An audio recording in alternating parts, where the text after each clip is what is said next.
And here, lessons from my mentors. This one's an amalgamation from many different mentors, both formal and informal. Conference seasons upon us.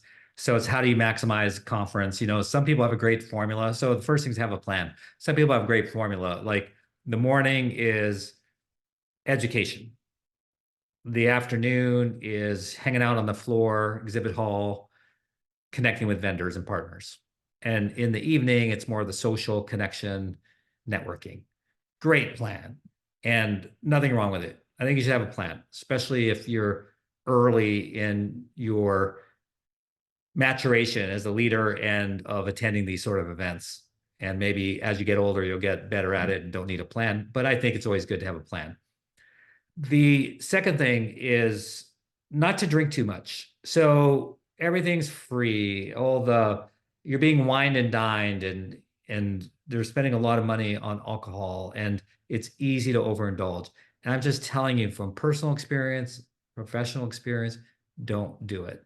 It's a bad, bad hole with bad outcomes. So if you need to, just tag a buddy because your buddies are probably in the same situation. Say, hey, we're gonna hang out tonight, and I don't want to like overindulge. So can you just watch me and I'll watch you, and we'll just help each other. I think that's pretty cool if you did that. So that's really important. It's not that you shouldn't drink. It's just, don't drink too much. So that's something that's important. The third is to be bold. I covered this a little bit in a different lessons from my mentors on a broader topic. But when you go to these events, you got to be bold. Don't be like I was for years. I would go and I'd stand in the room and I'd be so intimidated looking around. Everyone seemed like they knew each other and they were talking and having a great time. And there was me, and I was like walking around, like pretending I was looking for someone, pretending I was on my phone. I don't know. It was bad. And I finally got to the point I just got bold. So just break into a group. There's 3 or 4 people talking, just stand there for a little bit and then ask a question. Everyone loves to answer questions. So ask a question. And conversely, if you see someone alone, go up to them, say, hey, my name is Ed. My name is Joe. My name is Sherry, whatever. And just start chatting. Just ask questions. That's the whole key to that whole aspect, is asking questions. Then pretty soon you'll know people. And if you help other people along your journey and ask a lot of people questions, show interest in them, you won't have any problem in the future, but it'll take a few years. So think the long game. Don't shy away. Don't be a wallflower. Just go for it. And what's the worst thing that can happen? So that's really important as well. The other thing, and I think people who are more senior fall into this trap, is they stop going to the education. You have to continue to feed yourself. No one has ever arrived to where they don't need to learn more. So make sure that you go and get educated.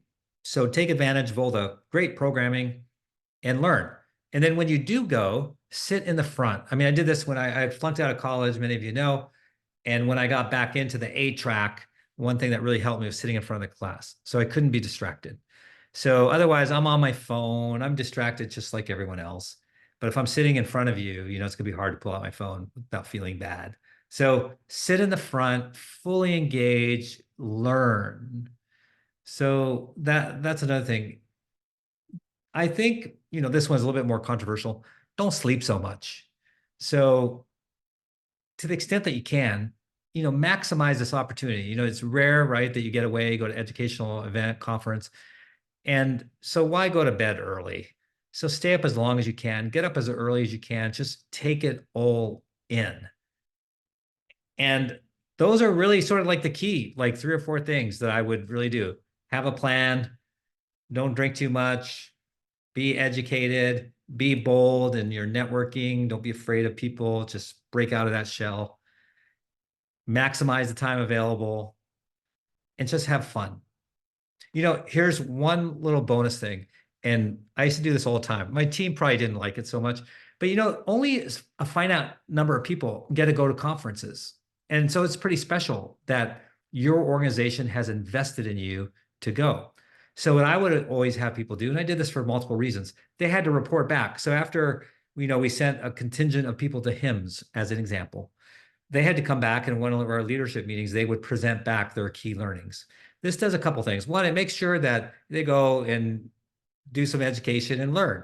The second thing it does is they're bringing it back and sharing, which reinforces the education, all the things they heard. And thirdly, they're educating the rest of the team that didn't get a chance to go. So while it's not nearly anything like actually being there, you get to learn something. And then if you keep adding that discipline into your organization, it really makes a big difference. So those are a few things that I would recommend that my mentors have taught me and I'm sharing with you. Have fun. And if you see me, please, please say hello.